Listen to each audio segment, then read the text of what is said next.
Welcome to Beyond the Beacon with Bishop Kevin Sweeney, a podcast of the Diocese of Paterson, New Jersey. Join us for weekly conversations about our Catholic faith, and together, let's strive to live a life of faith, hope, and love. I'm Jay Agnish, Communications Director for the Diocese. Earlier this month, on September 11th, we hosted a unique media event with Bishop Kevin Sweeney at our St. Paul Inside the Walls Evangelization Center. One of our favorite podcasts, Jesuitical, came to the diocese to record an interview with Bishop Kevin in front of a live audience. The interview covered a wide array of important topics and drew a ton of laughs. Thank you to everyone who attended and to all those who helped make this really fun event come alive. The evening also included a Q&A with Jesuitical hosts Ashley McKinless and Zach Davis, along with producer Sebastian Gomes. The bishop celebrated a special chapel mass with all of us earlier in the day, in which he reflected on the tragic events of September 11th, 2001. The Jesuitical episode with Bishop Kevin's interview first aired on September 20th and is available wherever you listen to podcasts. That interview also follows now. All right, my first question is, I didn't get a program, so I'm a little jealous here. We'll see if we can get you a t-shirt. Okay, yeah, sounds good. As Jay said, my name's Zach. I'm just going to say a couple words about America Media and the podcast before I'll I'll hand it over to Ashley to get us kicked off for the recording. So if you don't know, America Magazine, it's published by the Society of Jesus. We're based in New York, but we're a national Catholic media organization covering Vatican news, U.S. church news, politics, Netflix shows, book reviews, everything in between. And Jesuitical is published as part of America Media. Ashley and I started this in a closet at America Media back in 2017. So we've been podcasting for a few years now, back when we were younger, hipper, and we're still lay. But the podcast is really, we try to cover Catholic news. There's 3 segments to the show. First one, we cover Catholic news, talk about it. Second segment, we have an interesting conversation, so it's interview-based. And then finally, we try to talk about what's going on in our own faith lives. So it's our own attempt at faith sharing. So if you haven't ever listened, this is your invitation. So wherever you get Beyond the Beacon, you can also search for Jesuitical, spelled like it sounds. And without further ado, I will pass it over to Ashley to get us started. Okay. And this is being recorded, so laugh loudly. I have a lot of bad jokes coming, so. All right. Hello and welcome to Jesuitical, a podcast from America Media for saints and sinners. You can join us each week for honest conversations about the Catholic Church and our world today, sometimes over drinks. I'm Ashley McKinless, and I'm joined by Zach Davis. Great to be with you, Ashley. Great to be here. And we are here live in Madison, New Jersey, with a very special guest, Bishop Kevin J. Sweeney. Bishop Sweeney is the bishop of the Diocese of Paterson, New Jersey, and the host of the Beyond the Beacon podcast. Welcome to Jesuitical, Bishop. Thank you, Ashley. Really excited to be with you and Zach, and to have you here in our diocese. As I've shared with many, I've become a big fan of Jesuitical, so I am grateful for the work that you do and the ministry, really, that you offer in communication and building community and sharing the news of the church and helping us to think about it, and just sharing great stories and reasons to be excited about our Catholic faith. No, the feeling's mutual, so thanks for having us. It's, as we all know, a divisive time in our country right now, so I wanted to start off with a divisive question, which is, how does a Brooklyn, Queens guy grow up cheering for the New York Yankees? People want to know. So, grew up in Whitestone, Queens, which is right next to Flushing, where that other team, there's another team in New York that... I worked at a place called Shea Stadium for 9 years, but before that, when I was 7 years old, my favorite player was Lou Piniella, and the Yankees won back-to-back World Series in 77 and 78, as everyone knows, with Reggie Jackson, Ron Guidry, Thurman Munson. I can go through the whole lineup if you like, but so been a Yankee fan ever since, so let's go Yankees. They're overdue, so this got to win it this year. All right, well, we'll see. I'm from Ohio, so my Cleveland Guardians are having a pretty good year, too, right, so we'll see. I have a feeling our paths are going to cross. That's happened before, and worked out well for the Yankees. Yeah, not usually. Except in 97, when Mariano gave up the home run to Sandy Alamo Jr. Man, this is encyclopedic. No. This is where I have to jump in and say, stop talking about sports. So, Bishop, earlier this evening, we had the great honor of you celebrating Mass for us. And of course, we're recording this on September 11th, a very somber day for New York, for New Jersey, and for our entire country.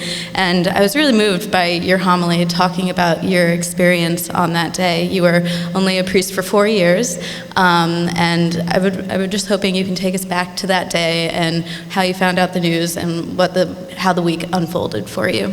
Thanks. And I thank you both and Sebastian and America for the opportunity I never figured I would be writing an article in America, but I had that opportunity. And when Sebastian was in touch about that, I thought back to my first few months here in Paterson, and we have a diocesan paper. There's a long tradition of the bishops writing a weekly column, and I was hesitating and going to do it, and then we got to the end of August, and I realized as I was getting to know the diocese and they were getting to know me, I wanted to share a little bit about my experience on September 11, 2001, serving in St. Nicholas the Tallentine Parish in Jamaica, Queens, and hearing that beautiful blue sky today reminded, I think, many of us of that blue sky that Tuesday morning in 2001, and those words when we heard in one way or another a plane hit the World Trade Center, and then the images and the reality of that tragic day. As I shared at Mass and as I've shared before, I was asked by the pastor to celebrate a Mass on September 13th. So 2 days, Wednesday there was craziness, Tuesday, Wednesday.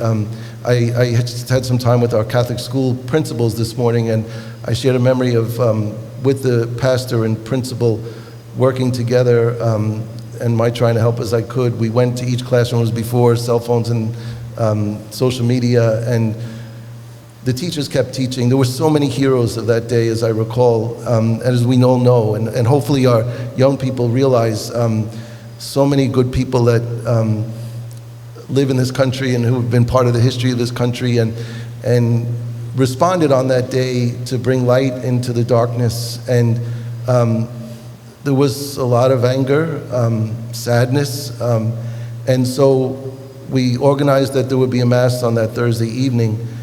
We knew the church would be full, and the pastor, family responsibilities, his niece was getting married that weekend, and they went ahead with the wedding, and so he had to go for the rehearsal to New Jersey, and so he asked if I would say the Mass, and I said I would. I looked at the readings, which the Gospel, if you're at daily Mass tomorrow, it's Thursday of the 23rd week in Ordinary Time, from Luke's Gospel, when Jesus says, love your enemies, pray for those who persecute you, turn the other cheek. And I looked, I said, I can't read that Gospel. And that Thursday morning, opened the Daily News and saw a story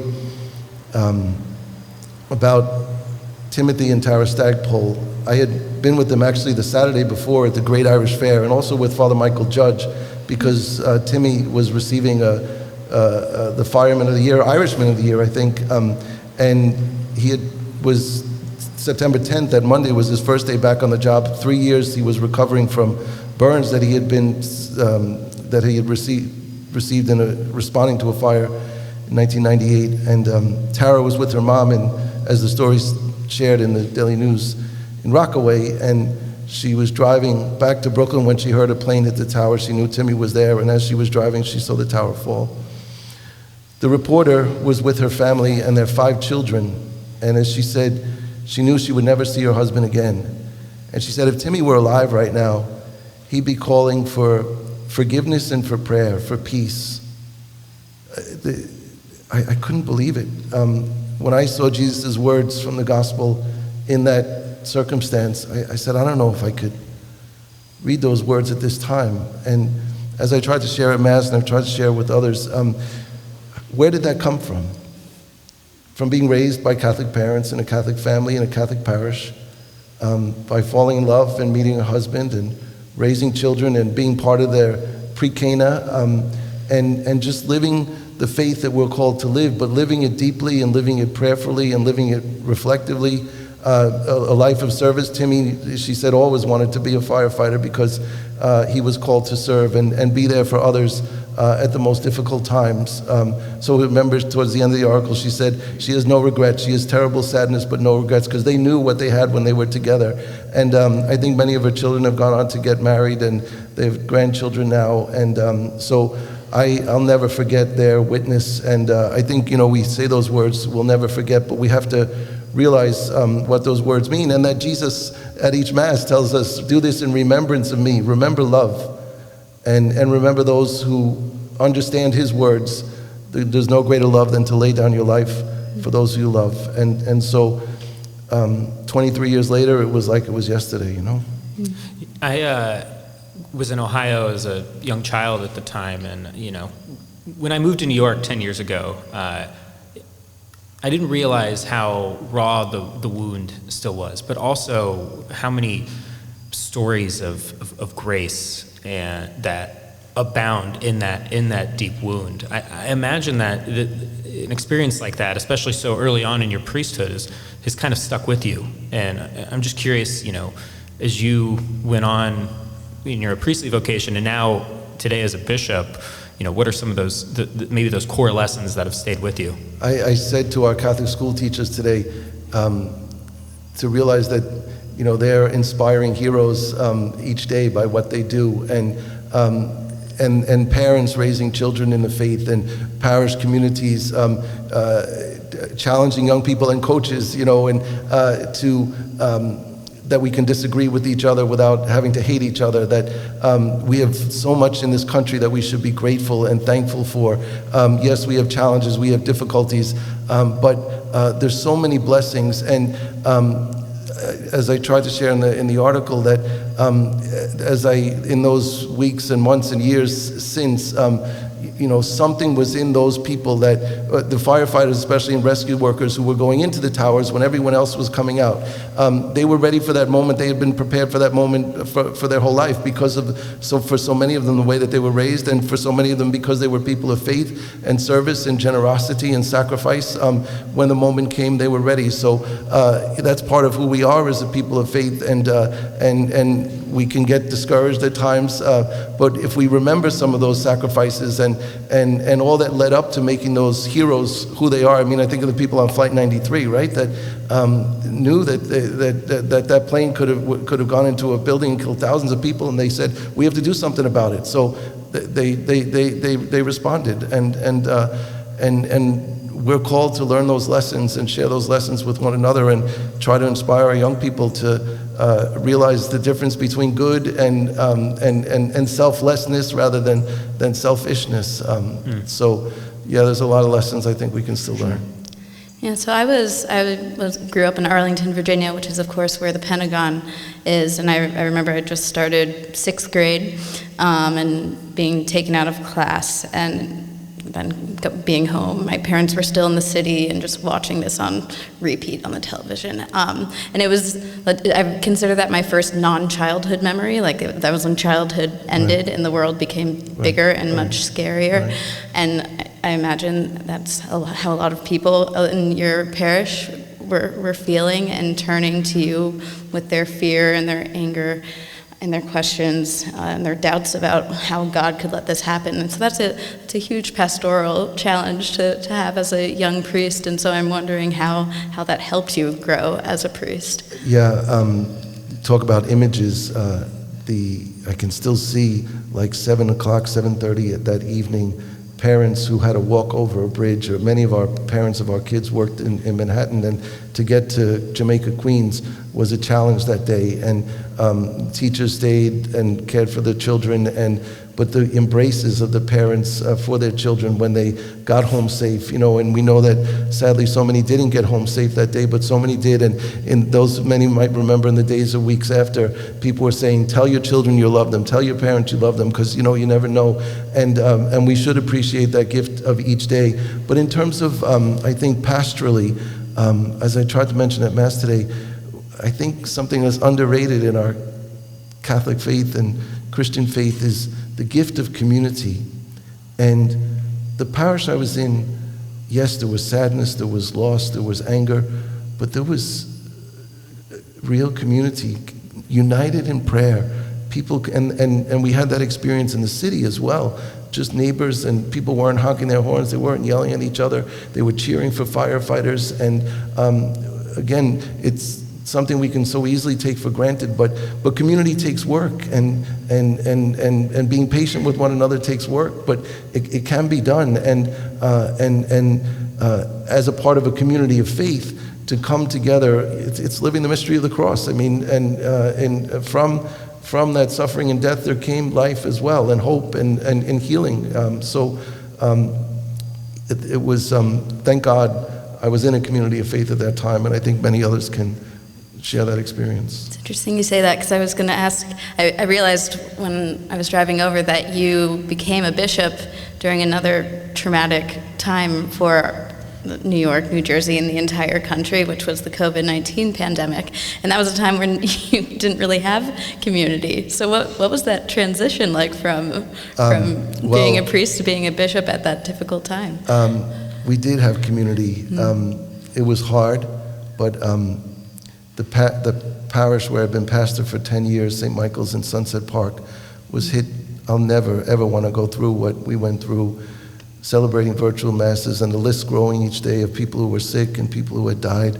But we were united in prayer, and that Pentecost, we had our first Zoom pastoral council meeting, and to see the people coming up on the screen, the parish leaders who had been in contact with people in their groups and who had been checking in on people and who were bringing food and who were, so the community was there. And then to come here to Paterson in that time, something similar about the Diocese of Brooklyn, Diocese of Paterson.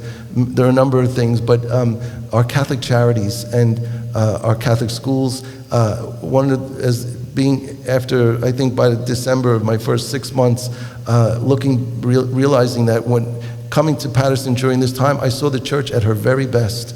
The church here in Paterson we have this beautiful evangelization center under Bishop Serratelli and Father Manning and the team here. They were reaching out virtually. Our Catholic charities went from serving 5,000 families a month to 25,000 families a month, and they keep that up. We have incredibly generous pastors and parishes and parishioners who our diocesan ministries appeal is in the fall. So it came in that fall of 2020, and our development director was very concerned, and what would it be like? It would be down so much. People were generous. It was even more than or equal to what had been previously. There was an experience at that time. If somebody didn't get sick and they didn't lose their job, they had incredible gratitude, and they wanted to help others who were going through a hard time. And again, the church, we make those connections, and so celebrating confirmations during those first few months with masks and spacing, and I was saying to the kids, there was another time when people needed to be heroes at September 11, 2001, and now this is a time that we're living through, and we have first responders, doctors, right, medical people who were essential workers, right, who were out there on the front lines. Be inspired by that courage. Realize the gifts of the Holy Spirit that you receive. You never know when you're going to need those gifts, and so yeah, it was a challenging time to come. But this is a beautiful, strong, vibrant church here in this diocese, and they welcomed me, and we got through it, together. I am curious what the learning curve is like for becoming a bishop. Is there like a bishop school that they send you to? Oh yeah, that's I don't know. Were you expecting this? Surprised by it? They say that some bishops, when they get the call, they're so surprised that they drop their crozier. I don't know if that was the case with you or not. No. It was 2 weeks into the pandemic, March 30th of 2020. My phone was on the other side of the room. It buzzed. I didn't recognize the number. I let it go. I went back. They're trying to reach you about your car's extended warranty. Exactly. And when I saw that there was a voicemail, that's what I was expecting to hear. And I hear, "This is Archbishop Pierre looking for Father Sweeney. Can you please call me back?" And I think subconsciously I felt so bad I missed the call that I just hit the number, and I didn't even think, why is he calling me? And he said the Holy Father Pope Francis named me as the next Bishop of Paterson. And I've heard since that they usually ask, are you sitting down and are you alone? He didn't ask either, at least that I remember. But I do remember distinctly standing by the side of the couch and sitting on the side of the couch. If the couch wasn't there, I think I would have just hit the floor. Because your life changes like that as soon as you hear those words. Yeah. Yep.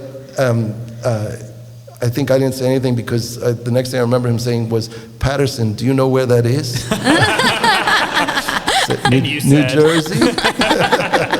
I'm curious, did you have an idea, like judgments about bishops? Like, oh, that's a job I would not like, or that sounds like a cool job, I'd like my own house. Or, and what surprised you in those first couple months? I really had never thought about it, except when I was vocation director, I lived with Bishop DiMarzio, and I think in that time I've said, and I've heard others say it, that when you spend time close with the bishop, as I did with Bishop DiMarzio, you realize why we mention the bishop by name in the Eucharistic prayer for our Holy Father Pope Francis, and so thank you for those prayers. Can keep them coming, because part of responding to the Lord's call is accepting responsibility. We can call that the cross sometimes, but then, a pastor has great responsibility for running a parish. Does anyone have more responsibility than parents raising children? Each according to our vocation, the Lord has something that He's asking of us. And I think looking back with spiritual direction in the seminary and priest friends and the example of Bishop DiMarzio, Bishop Daley, who ordained me, Bishop Serratelli, who I remember when I called him, the Holy Father, the nuncio said I could call Bishop DiMarzio and Bishop Serratelli, but I couldn't tell anyone else, and I could speak to our spiritual director, he said. But Bishop Serratelli, I think I remember him saying, Coraggio, and I said, thank you. Then I understood little by little what he meant. But he's been wonderful. There's something called a baby bishop school or a new bishop's orientation in Rome, which was nice to go to Rome, but we were in some university for 6 days. We got to say Mass with the Holy Father, which was great, and say hello to the Holy Father. But there is a baby bishop school. I think this is like news to a lot of people. Yeah. And there's some great theory and stuff about the Universal Church, which is beautiful, but some of the particulars, it's you got to learn. You got to learn on the job. Right, and Bishop Serratelli, Bishop DiMarzio, and Cardinal Tobin, our neighbor here in Newark, along with the bishops of New Jersey, they've held my hand and answered my calls and helped. But you also realize that we got to work together as teams, and we have a great team here in Paterson in terms of our vicars and diocesan leadership, priests, deacons, lay, religious. Being a sports fan, I think there's things that we can learn from sports, and one of those things is you got to rely on your teammates and to trust one another to do their job and support one another in good times and bad. So trying to do it together. Helps to have a team for sure. Yes. We did read that you wanted to be a pro baseball player. That is being correct. bishop a good consolation prize? That presumes that he would still rather be. Well, no, when vocation director, speaking about vocations, I did come to say finally that if they called and asked me to play for the New York Yankees, I'd say, no, I'm too happy being a priest. Okay. When did you start to believe that?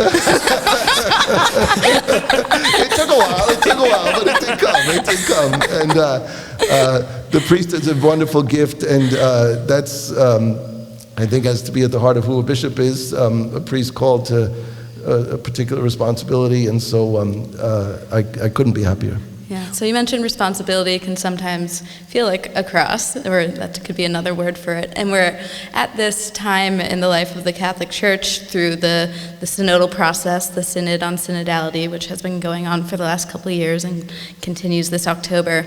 One of the main themes is co-responsibility and the role of bishops. So I'm wondering how you've been thinking about what it would mean to share some of the responsibility, or ways that you're already doing that in Paterson. Here it is. Go ahead.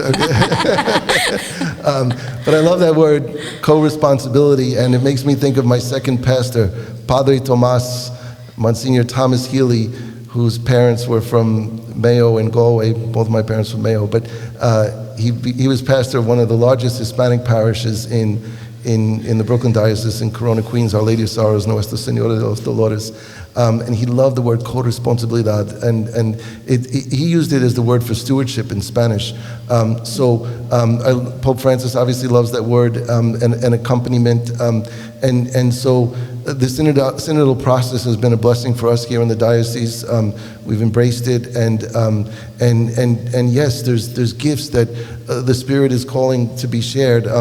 Thank God for, even maybe in a particular way since Second Vatican Council, the role of women and women in leadership, and our Holy Father is asking for that, and that we do that together, walking the journey together. There's in Spanish, the beautiful hymn, I won't sing it, but juntos como hermanos, miembros de la iglesia, vamos caminando al encuentro del Señor. So we walk together to encounter the Lord, and we go together. We have a spirit of walking together, and so I find, and I think, not knowing the little bit I know and familiar with of CELAM, the Conferencia Episcopal de Latin America, the Latin American Bishops' Conference, the experience that Pope Francis has come out of in Argentina and in the Latino Church, I think is very much part of his leading us in a synodal way, and I think it's a great blessing. I think one of the things that's going to come out of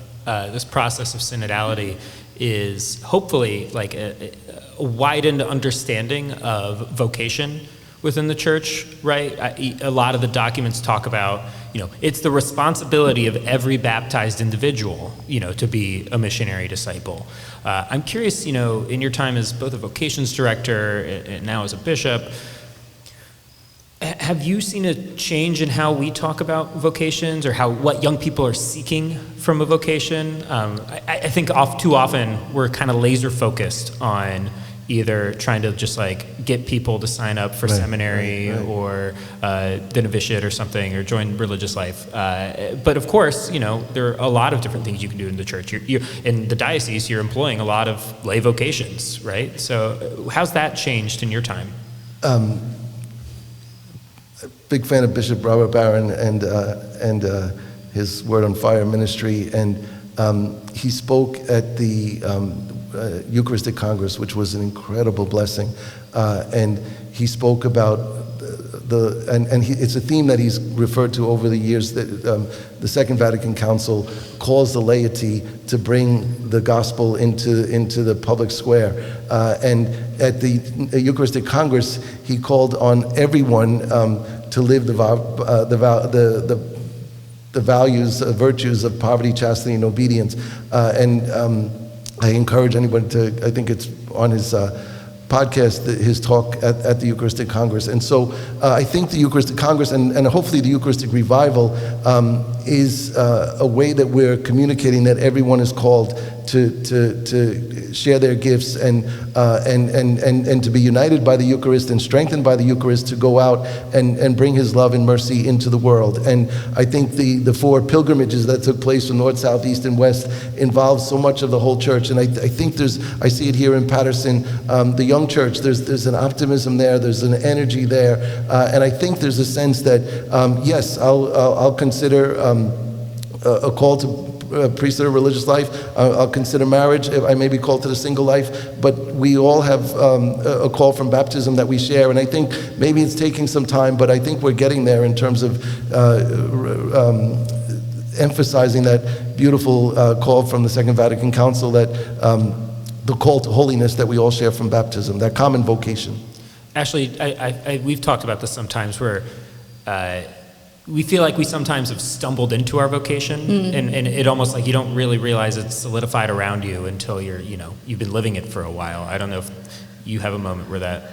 Well, so I think for women, sometimes that word vocation can be a bit of a stumbling block. Like, I have a sister who's a Catholic school teacher and a mother, and she would never think of that as her vocation. She just never heard that vocabulary growing up. It was like, pray for vocations. That meant pray for young guys to become priests. And women don't have that like built-in touch point for like what a vocation is and what it would mean for them in the church. And I do think that's changing, but I do think we have some work to do, especially since the Synod is also also trying to, incorporate the voices and leadership of women and communicating what vocation means to them specifically in new language, maybe. Yeah, it's a challenge, and I appreciate it, and you make it a fair point. It reminds me of some of my time as vocation director. We wanted to promote all vocations, but as a diocesan priest promoting vocations, there's always going to be that tendency to say we got to get guys into the seminary or encourage vocations to priesthood. But I think we need to keep reminding ourselves, and I think that's a gift that Pope Francis is giving us.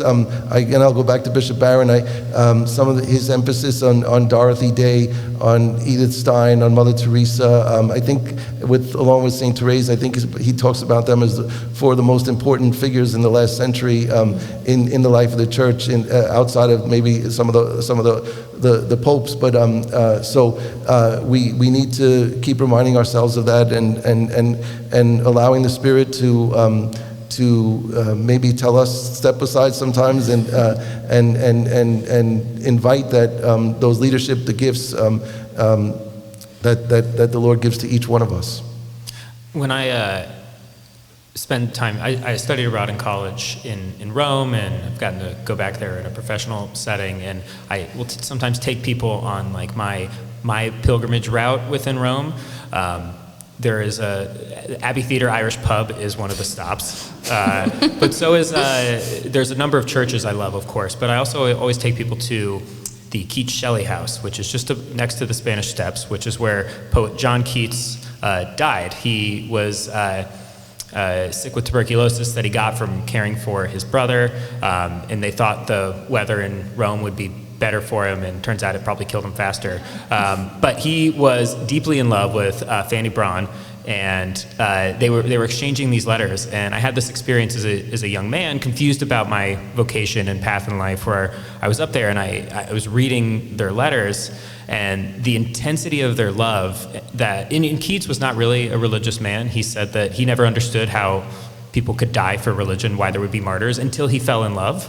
And so he was deeply passionate, but I came away so moved from that spot that I wandered down away from the Spanish Steps and into a church, and I said, God, whether you want me to be a married man or a priest or whatever, just like, please let me have a love like that. And it sat with me. Amazing. And I just wonder, how do we as a church invite people to fall in love with whatever their vocation is? Les Miserables. Take my hand, I'll lead you to salvation. Take my love, for love is everlasting. And remember the truth that once was spoken. To love another person is to see the face of God. When I was in college, I was in the college seminary attending St. John's University, Red Storm, and except when they're playing Seton Hall now, because I'm on the board of Seton Hall. So I hope Seton Hall and St. John's both have great seasons. But some seminarians would go to see some plays on Broadway. Growing up in Queens, I didn't go to it. But so this play, Les Miserables, and to love another person is to see the face of God. In my own discernment in college and marriage, priesthood, God is love. And that's what we're called to as God's children and created in God's image and likeness. And so, we have to and should be able to keep saying that some experience of that love at that deepest level is what God has created us for.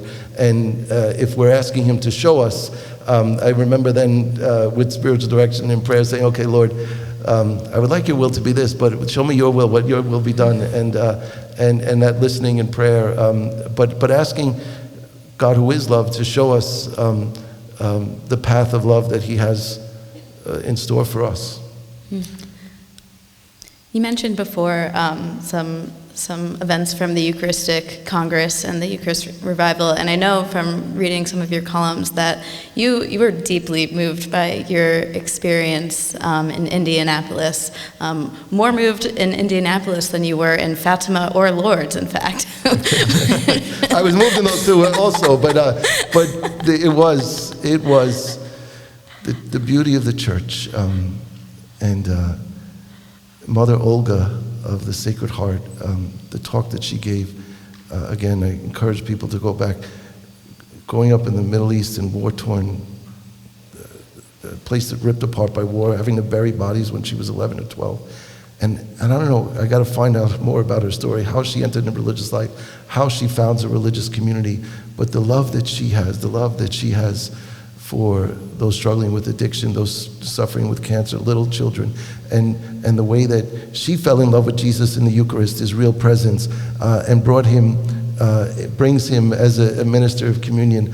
And so those testimonies of that encounter with Jesus, I've shared before as a seminarian, working with the Missionaries of Charity, seeing them in the South Bronx, caring for people coming off the street, struggling with drug and alcohol abuse and homelessness and all these, but welcoming them with such incredible love. And then I saw those missionaries of charity and adoration in the presence of Jesus in the Blessed Sacrament. So I'm so grateful that we are entering into this time of revival, because there's the answer. I mean, he's there present in the Eucharist, and if we recognize him present in the Eucharist, he challenges us to see him in our sisters and brothers, especially those who are most in need. So, and just being there with 54,000 people from all over the country, it was even more powerful, as beautiful and powerful as Lourdes and Fatima were. Yeah. That was I brought it up because what you're talking about, how do we invite people to fall in love, and that I feel like that was the goal of this Congress. And I hate asking you this question, but like, how do we know how does it work? Did it work? Did it already work? Is it an ongoing process? What does success, quote unquote, look like? Of the Eucharistic Congress and Eucharistic Revival, right? We're Americans, we want results. I'd say check in about 31 years, because in 1993, St. Pope John Paul II, JP2 we called him then, came to World Youth Day in Denver in Colorado. I was there after my first year in the seminary, and seeing the church in Indianapolis in 2024, I think a lot of the seeds of faith were planted by John Paul and all that followed in the church here in this country, bishops and priests and lay people and parishes and revivals and a lot of the things that have been blessings over these last 30 years, I think bore fruit in Indianapolis. And I think many young people and others, all those who are in Indianapolis, are going to be impacted, and it might take some time before we see the fruits, but I think we saw the fruits of 1993 in Indianapolis in 2024, so I'm super excited to see what's going to be happening in 2055, I think. Good man. Just putting it a calendar on my phone, so I'll give you a call. Want to pivot briefly to the election. I joked earlier about it, but that's happening, I've been told, this year. And I have a lot of thoughts about it, but I'm curious how you're thinking in your role as a bishop in this diocese. How are you accompanying people at a time that can so easily devolve into divisiveness and rancor and despair, I think is a word that's often tossed around when people think about the state of things? Two things. One, personally, in high school, my high school principal was a great pro-life champion and challenged us to see the dignity of life from the moment of conception, and also to actively witness on behalf of the dignity and value of life from the moment of conception. So a part of my formation and discernment was in the pro-life movement, the annual March for Life in Washington. We're having a March for Life here in New Jersey at the end of this month of September. And so as a citizen, I believe we have that responsibility, and especially as disciples and Christians and Catholics, to speak on behalf of life, but not only in the womb, that mom's life and dad's life, and those who are coming to us from other places. And Matthew 25, just look it up, and that's what Jesus asks of us. And that if we're going to care for those sisters and brothers who are most in need, our votes make a difference, and our policies and who we choose as our leaders make a difference.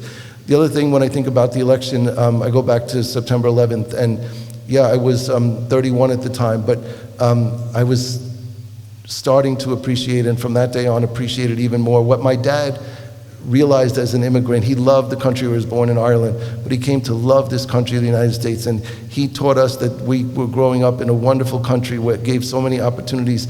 And I saw that on September 11, 2001, and I see it today, and the American dream is still being lived in an immigrant country, blessed by the presence of our immigrant brothers and sisters and their children. Now maybe that's the third thing, but You're entitled. Go ahead. You're entitled to a third thing. Go ahead. One thing I would say is we got to stop yelling and screaming. And sorry if I'm raising my voice, but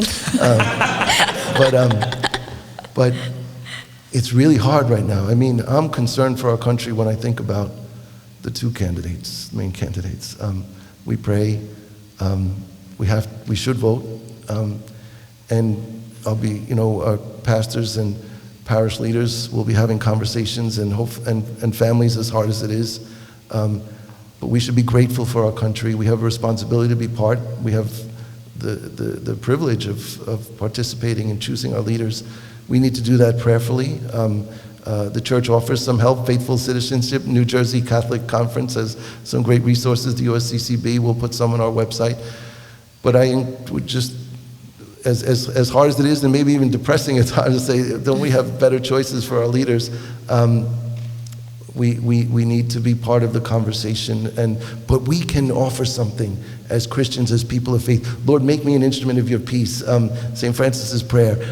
How can we bring that into our conversations? And can we model for others that we don't have to hate each other? We don't have to speak uncharitably about one another. We can respect one another and do that and disagree with still having respect for the person. And I think that's a unique opportunity for the church, because this is going to sound blunter or harsher than it means to come across, but really a lot of people don't look to the church to help form their political opinions. So I think they would love it if their local pastor told them they like their candidate, but other than that, people kind of get their sources from or their perspective from elsewhere. And so I think the church is kind of at a challenged position then to try and influence it. But this idea of, we can at least shape how these conversations happen is certainly something we could contribute to what's going on going forward.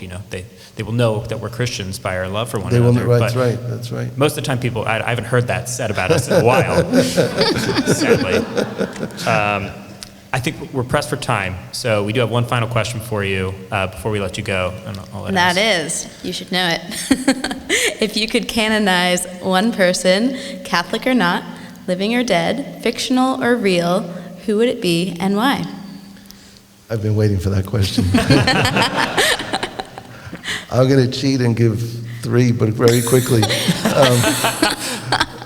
My maternal grandparents, Hubert and Winifred Blewett, raised... Does that count for 1 or 2? Then it'll be 4. But I'll do it very quickly. The 2 become 1 in marriage, right? That's right. There you go. So they raised 8 children on a farm in Ireland, and 2 of them are religious sisters. Parents, my Aunt Nora, my confirmation sponsor, living the beautiful vocation of a single life. They must have been incredible. I met my grandfather once or twice. I think I met my grandmother once in Ireland, but they were people of deep faith who taught their children to pray and raise them in the faith. Second, I think my high school principal, Monsignor Pagliarulo, this great pro-life champion who founded the group Helpers of God's Precious Infants. He's currently in hospice, and I think trying to offer up his sufferings on behalf of life. Monsignor Philip Riley. And last, Venerable Aloysius Schwartz, Father Al, priest and beggar. I shared with you, I got to go to Mexico to see the sisters that he founded, the Sisters of Mary. So I'm sorry to give that answer. That's okay, but now that you've given 4, you have to tell the people what song they sang to you when you went to Mexico. I have 3,100 wonderful girls from 12 to 17 singing Country Road, West Virginia, Take Me Home. So.